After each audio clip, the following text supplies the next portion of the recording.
ओ कारभारी, ओ कारभारी, बोला. 2 दिवस माहेरी जाऊन येऊ का? अरे वा, जा ना मग. पण नेमकं 2 दिवसात तुला ते काय शिकवतील शेतीतली कामं? मी तर म्हणतो छान व्यवस्थित 4-5 महिने राहा आणि पूर्ण पेरणी करूनच येतो. तुम्हाला जरी माझ्या मतांची किंमत नसली तरी देशाला माझ्या मताची खूप किंमत आहे.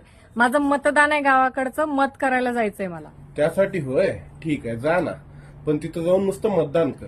तिथं जाऊन लाईक, शेअर, कमेंटचं बटन नको शोधत बसू. इथं पण टोमणा मारताय. धन्य आहे बाबा, तुम्ही खरंच धन्य आहे. अगं टोमणं नाही येते, देशाच्या भविष्याचा विषय आहे. मग कोणाला देऊ मत? कोण आहे विश्वासाचं? फक्त आश्वासनं देणारे नाही तर काम करणाऱ्यांना मत दे. आजकाल खूप फसवणूक होत आहे. मुलाला शेती बघून मुलगी दिली जाते आणि मुलीला गवत उपट म्हटलं तर ती गहू उपटून येते. चला, कारभाऱ्यांचं काय, ते तर आयुष्यभर टोमणे देणारच.